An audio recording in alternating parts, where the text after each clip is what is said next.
welcome to another episode of LSVT Global's podcast, Think Big and Loud, where we share inspiring stories, expert insights, and engaging conversations, all designed to empower and uplift the lives of individuals with neurological conditions and those who love and support them. My name is Beth Peterson, and I'll be your host for the show. And today I'm excited to welcome Dr. Tamara or Tammy Hefferon and Dr. Eric Hefferon. They're founders of Impact Physical Therapy in Arizona, and they are celebrating 10 years of their practice being open this month.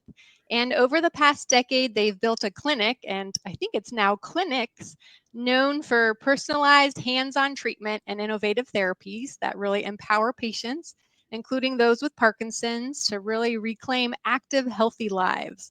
So we hope that you'll join us as they share their journey, some insights, and what it takes to create a thriving practice rooted in compassion, integrity, and excellence. So Tammy and Eric, congrats on 10 years since opening your practice, and welcome to the show.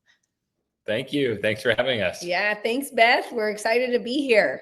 Well, great. Well, I'm going to go ahead and just start right from the beginning so that we know what made you do what you're doing. So what inspired you to start Impact, and what was your vision in those early days? Yeah, great question. Tammy and I met in PT school way back when. We won't talk about how long ago that was, but we're both physical therapists, and Tammy's journey, started through Banner, and she really grew the leadership component and really grew that facility, this outpatient facility. And then my path kind of was more to the outpatient PT world.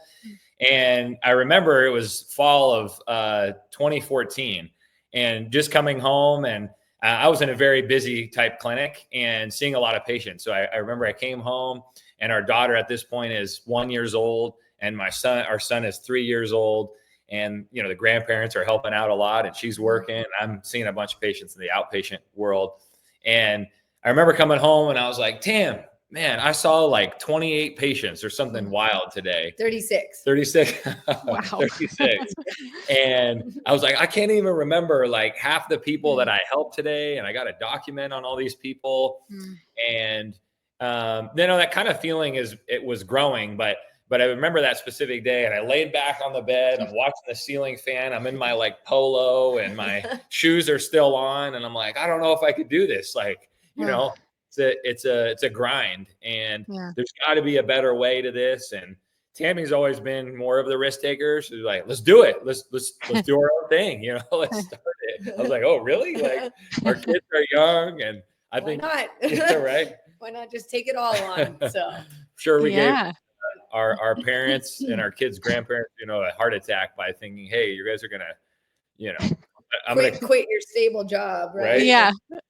So, both of you, right, yeah. And so we, talking it over, and we're just like, let's do this. There's got to be a better way to help patients, and we had that belief. We spent a lot of time taking a lot of continuing education and just dedication to our craft, and we said, man, there's got to be a better way to help patients than what I'm currently doing. Tammy is in a good spot. And so we said, hey, she's going to keep doing what she's doing, and I'm going to go and help to start Impact, and more of myself treating a lot of the patients, and she'll help on the back end too as well. But, we said, let's do it. We're going to do this thing. And, obviously a lot of challenges to start it. A big part was just trying to find money. So not a lot of banks, would give us SBA loans and those things. It was very rigorous to start because we didn't have any history. So we started, we were definitely creative in how we leveraged a couple of credit cards to start our company.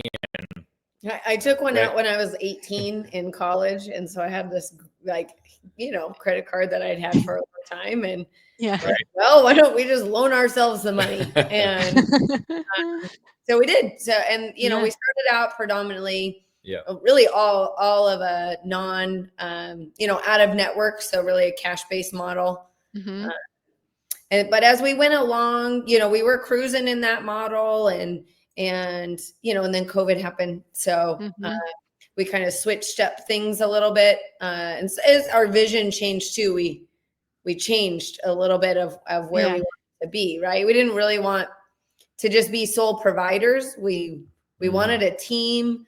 We wanted to help people. And one of the barriers, I think, to the cash model was treating people with Parkinson's. And especially where we're at, we're in a, kind of more of a Arizona in general is a retirement area, right? Come to that. So we do treat people with Parkinson's on like a membership and wellness model. That's usually after, though, that they've used their Medicare benefits to go through the LSVT BIG program. Okay. So, yeah. Okay. So I was going to get into what kind of conditions or, patient needs do you guys treat at Impact? Yeah, it's funny. We get that question all the time. And so now, Beth, we actually have 3 clinics in the area. And with that, with our team grows what we can offer. And I was actually working with a real estate agent, and she, we were talking through almost the same question you just asked me. And she goes, "Oh, you really are a family practice." And I said, "Oh, that's actually exactly what we are." We have a therapist that he actually started with me, a long time ago in an outpatient hospital setting. We grew a pediatric program together. So he can see some pediatric, type of people, all the way to, I think our oldest currently is in late 90s. So we have a wide variety, in large part because we have these clinicians who are excellent in their expertise kind of in their realm. So we treat it, we definitely do neurological conditions. Pretty much all of our therapists are LSVT BIG certified. So Parkinson's is definitely a big component of that. But our biggest probably population is outpatient orthopedic. So more skeletal disorders. I'm a board certified orthopedic therapist. So that's a little bit, of a different mindset, right? So a lot of times with neuro, you go down the neuro tract. We got to have both, really. And I think the blend actually helps us strive to treat that whole person general. Like no matter if you're with a neuro, we have the capability to really tackle if there's an orthopedic problem or issue, and then vice versa. So it sounds like you really span the continuum in what you can treat. Yeah, we do. So, some of us are vestibular trained, so we do some of the, vestibular type of treatments. So it's neat, and it's neat to have these clinicians in our realm, and they start to find their niche and what they're passionate about, and then their continuing education kind of goes down that route. So well, that's great. Well, and I wanted to touch a little bit on Parkinson's. I know we share a colleague, Laura Gousset, who's also a physical therapist. And when I told her I was interviewing you, she said, "Oh, you have to ask them about their approach to Parkinson's, because she said that you do this, you treat them like athletes. And because you're doing that and you're pushing them to these, highest potential, that you're getting great results." So can you share a little bit about how you do that? Yeah. I remember distinctly when I first started doing LSVT BIG, I was really more of an orthopedic therapist. And so I was treating a lot of athletes at the time. And so specificity of training is a key component to treating athletes, right? So if they want to get better at soccer, you have to train them to play soccer, right? You can't just have them do a leg press and hope that everything goes well once they get back on the soccer field. Parkinson's, I kind of felt like was the same way. And so then as I started doing Parkinson's, and we do know, right? So a lot of it is that they're not using what they have to their fullest ability. And one of the things even teaching it, right? So I'm a faculty member for LSVT BIG as well, is that patients aren't really they're not really frail, and they can often do way more than what we, really designed them to. So we have battle ropes in our clinics. We have these they're called tidal tanks. They're these big water-filled tanks, those kinds of things. And we use a lot of that to ramp their system up. So that way we're targeting not just their activities of daily living, but their cardiovascular system, and just really kind of trying to have fun with things, because we do know that that's a big component of it too. So we do a lot of sport type activities, even with our LSVT BIG patients, because why not? Movement actually should be fun, right? Yeah. So, well, and I can imagine that's so empowering to be treated like an athlete, especially as you mentioned. I know a lot of times they are treated like they are more frail, and we know they're not. We know they can reach these, high levels. And so it's really neat to get that out of them and show them they can and help them see it themselves. That's great. You got it. You got it. I have there's a patient that, she actually lived, and Eric can attest to this because he treated her as well, but she lived in maybe an assisted living. But she found our website and did not want to do therapy where she was at. So she would take transportation to come to our clinic. And Beth, she really, probably needed therapy in the assisted living. That was probably her level of therapy. But man, she loved working with Eric, because he would have her doing all these fun games, and it, it was working on balance and all of that. But it was really, there's a part of us, right, that likes play and competitiveness and striving for that. So that was cool. Yeah, we'd have her like throw these little these like darts at a dartboard type thing, those like sticky balls, on a dartboard, and boxing. We'd have her box, put the gloves on. She's like, "What do you mean?" I was like, "Hey, we're boxing today." Just we have this like sledge, so she would like push the sled, even though it wasn't very fast. It was still not very fast. But just making it fun, and then it inspires everyone else too. That's kind of the special part. The other patients that are in there get the gift of seeing her do some hard things, and that inspires them and the other clinicians. So it was cool. It was a blessing to have her a part of that, and just like Tam said, I mean, they're all athletes. Is just trying to find the thing that sparks them and gives them interest and really challenges them. So. Well, that's great. Well, and was she LSVT BIG, or I was going to ask if you have so she was LSVT BIG. Okay, great. I was just going to ask if you have a success story with that, with LSVT BIG. I think when she first came in, we weren't quite sure. We were kind of like, oh man, she's very deconditioned. At that point, she was definitely max assist. So I can't remember, maybe if we did a little bit of pre-therapy before just rolling her right into that program. I think we did. I think we probably did a couple of weeks of just like, let's see where we're at, how much we can get to, and by the time that she's discharged, she's walking with her little walker everywhere. Totally. So it was, it's neat to see. We definitely wanted her to do LSVT loud. That was a really big component for her, was her speech. So that we kept kind of pushing that with her, because that was, it's pretty debilitating, is that she wasn't really able to communicate very clearly. And so that was our big, like, okay, hey, we're going to be done. You've done a great job here. Please go get into LSVT loud, but because it was, she needed that. So, I mean, we have so many success stories, Beth. It was kind of like, how do we pick? So, Well, and I love the idea, Eric, that you mentioned. So you're inspiring the patients around, but then also your fellow clinicians who see this and feel like it just bumps everybody up. The patients are working harder, your clinicians are working harder. So what a positive environment that you guys are fostering. That's really neat.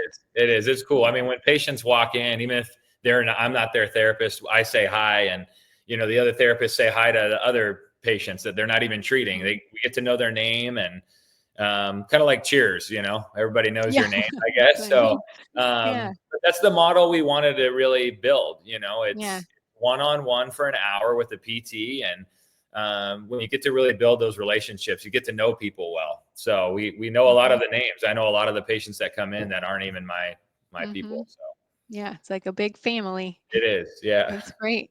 Well, and so I know you do LSVT BIG, and you have some other customized exercise programs. And I know that's really the heart of your care, instead of like quick fixes, So how are you staying ahead with new techniques and best practices with yourselves and your other clinicians? Yeah, I think it starts with continuing education for sure. There's always new research and so much to learn. In all types of realms. We've done a lot of research and or a lot of continuing education in orthopedics and strength and conditioning. There's so much to learn.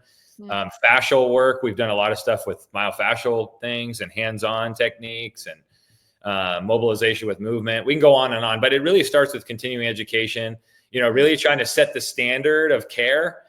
We have the time with the patient, so why not try to deliver the best type of product? Our therapists are held to a high standard, and they're really, motivated too as well to go and take different courses and bring them back to impact so that we can all learn together. So yeah, I think it definitely starts with that, continuing education. And, a quick fix is, obviously the goal is with somebody who's in pain, it'd be nice to try to get them out of pain fairly quick, but how they got there and their lifestyle and, maybe chronic things that kind of led to this point. You got to slow down. And if you really want to make permanent, long lasting results, it's important to dive a little deeper and not try to look for a quick fix. So we do customized exercise programs for patients. Our athletes and non-athletes will do like a strength and conditioning program that we'll build for them. Because we really want to see them, do the things they really love to do and have long lasting results. We also, Tammy mentioned, we have a membership program, which is really cool. So a patient will go through a plan of care, whether it's LSVT BIG or they hurt their back and they've come for, 4 to 6 weeks. We have a membership program where they can come in once a month. So they'll come in once a month. We'll rewrite their exercises. We'll work on them. We'll do whatever. We have a Parkinson's lady that just came in this last week that she did it big and loud, and now she's on membership. So she came in and was like, hey, I'm here for a good workout, and then give me some new things to do at home, and also kind of just see where I'm at. Like, there's a touch point to know that I'm up on my thing. So Well, it sounds like great continuity of care. So they're not just gone. You want to make sure they're continuing and get them back on track if needed. So that's a really great model. Totally. Yeah. It's nice to have. So Well, and then I wanted to touch a little bit on your payment model. So you can correct me if I'm wrong. From my understanding, you started as a cash-based practice, and then now you're in more of a hybrid model where you do still take cash, but then also Medicare and some other insurance plans. So can you talk a little bit about how that works? I just know we have therapists in the audience that are always interested in, if they're going to start a practice and what are the different options. Yeah, that's great. You hit it on the head. We started out 100% cash pay. We weren't sure, how is this going to work? Do people actually pay money for physical therapy? They pay a lot. They do. People are looking for really good care. So we have a ton of patients that pay cash. About 50 to 60% of our patients pay cash. About 30% or so are Medicare. And that's where we see a lot of our Parkinson's patients. And then we do see a little bit of workers' comp and a little bit of auto. Again, as Tammy mentioned, we have some therapists that are specialized in vestibular and headaches and concussions. So that kind of organically grew our auto type stuff. So that's the main thing. We're at a network for all commercial insurances. So we can give the patient a super bill or receipt that they can submit to their insurance for a reimbursement. But it really just comes down to the one-on-one. We're not necessarily totally against insurance. It's just a lot of the commercial insurance is their reimbursement so low that it wouldn't allow us to keep the one-on-one model. And that's kind of our heart. That's true to who we are, is that one-on-one care. So that's kind of how our practice has evolved, and it's been wonderful, really. It's been a blessing to be able to do that. And we always kind of look for different opportunities. If there's other possible insurance carriers that reimburse decent, we may consider that, but we never really want to compromise the one-on-one. So the way that we have our payer mix currently has been a perfect ratio and way that we can keep our model sustainable. So. Yeah. Well, that's great. Well, and then kind of along the same lines, so I can tell you've really built a clinic culture that values this connection, integrity, and service, and not just productivity. So how have you done that? Because I know as therapists, we worry about productivity, and a lot of jobs we have to really focus on that productivity. And so how have you been able to do what you've done?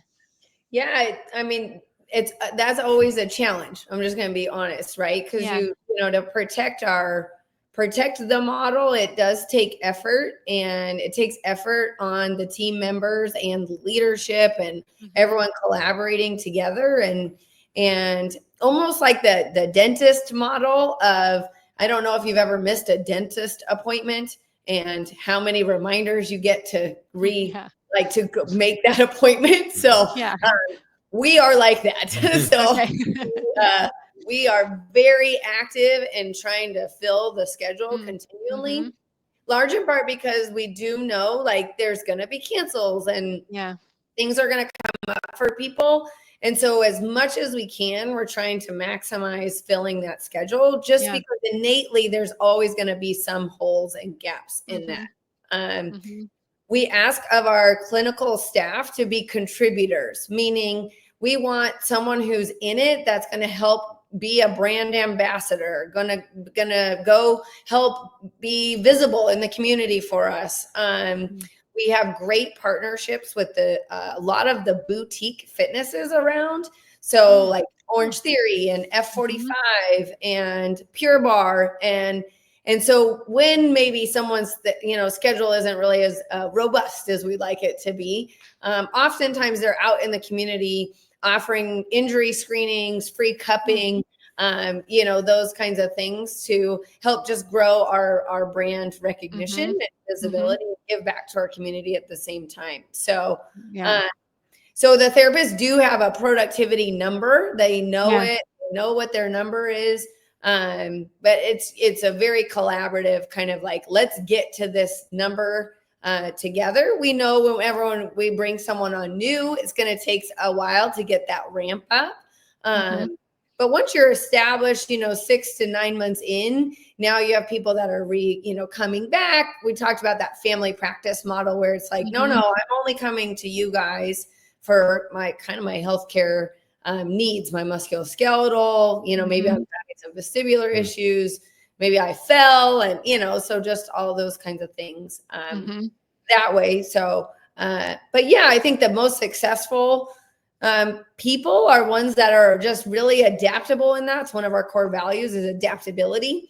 And so kind of in it, like if we're all in it together, then it's good. Right. So, so that's what we look for when we're hiring too, is just people that are willing to fight for the model, I guess. Right. Is kind of the best way to say it. So, yeah.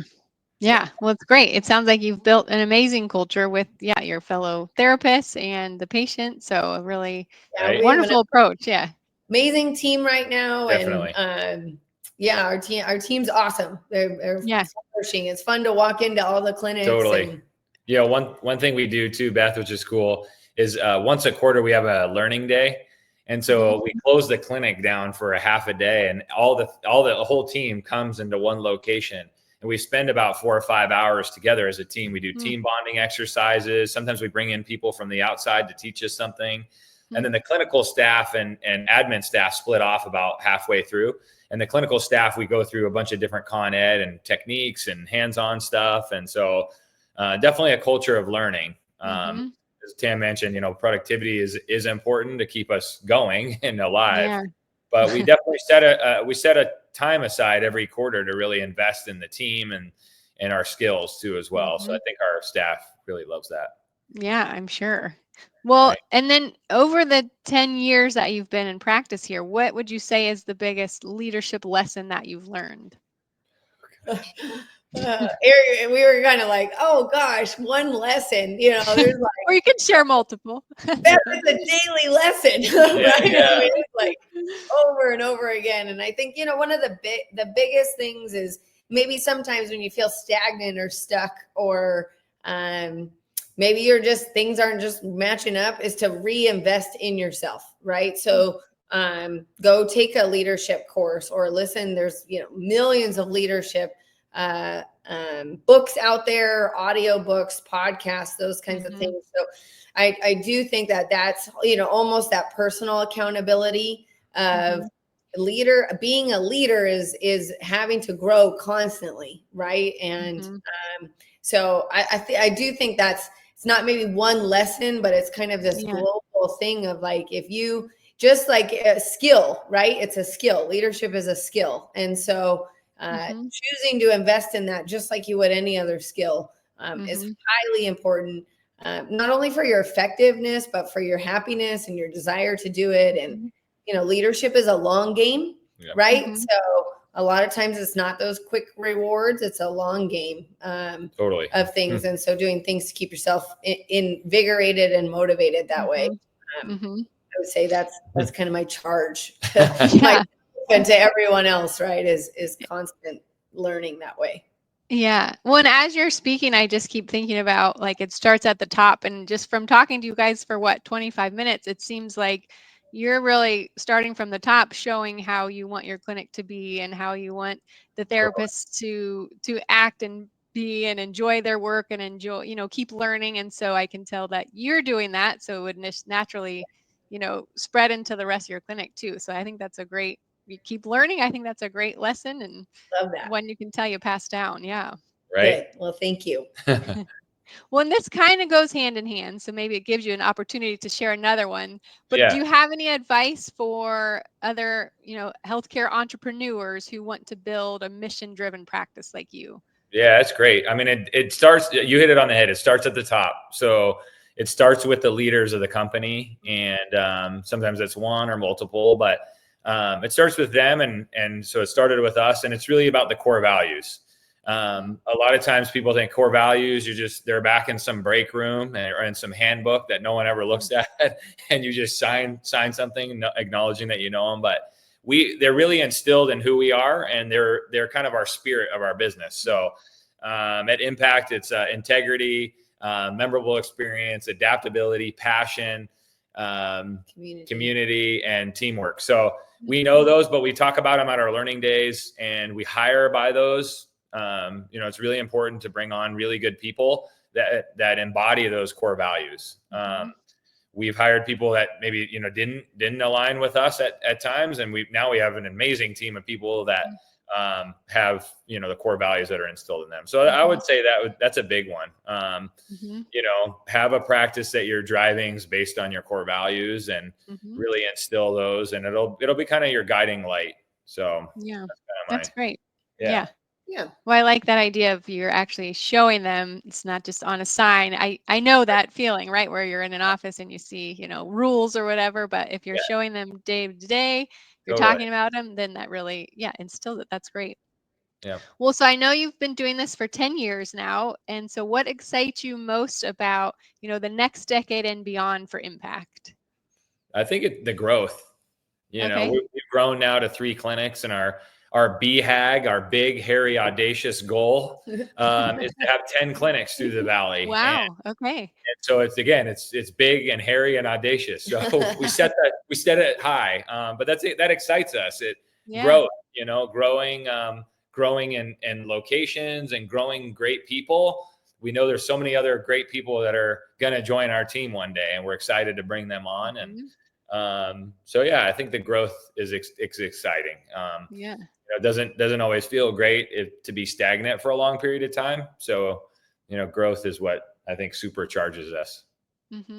Yeah, I can tell you guys are infectious. Yeah.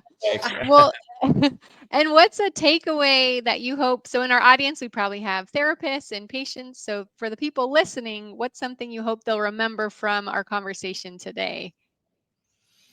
Wow. I mean, I think that almost like what you said, Beth, it kind of starts with who you are inside and what you give back to the world that way, right? So where your energy goes is where things will flourish. And so, and that's same for if you're a patient, right? If you're a caregiver, if you're wanting to start a practice, you know, if you want better, then you have to kind of put energy there. And I think that applies to all of us innately, doesn't it? So kind of that constant striving for excellence is really the goal of, I think, where Eric and I started this journey. And I think we strive for that for our patients. We strive for that for our team. We strive for that for our family. And I think that that's at the heart of it. If, you know, anyone out there that's kind of the component, right? So if you want to get in better shape, then go do something about it, right? If you want to move better and you're a person with Parkinson's, then get involved in LSVT Big and Loud and go do exercise programs and right. So, but work towards it. I mean, I think that's kind of the key. Yeah, I think it's 10 years, right, that we've been doing this. And I think sometimes people think they see where we're at or they see where other people are, but they don't know, they haven't seen the behind the scenes, they haven't seen all the work and all the investment and the tears, the joy, everything in between. And so I think it just, like Tam said, invest in yourself, believe in yourself, and then you got to give it time, because it's just very rare that you see somebody just overnight be extremely successful at something. You see something like that on Instagram, but it's not true. I mean, great success just takes the time. So especially for the newer therapists that are out there, the younger, it's going to take time, and that's okay. You just got to put in your work and invest in that, and just one foot forward. And as soon as later on, you'll look back and you say, wow, the goals that I was thinking of 5 years ago are actually the reality of what I'm doing now. So that's great.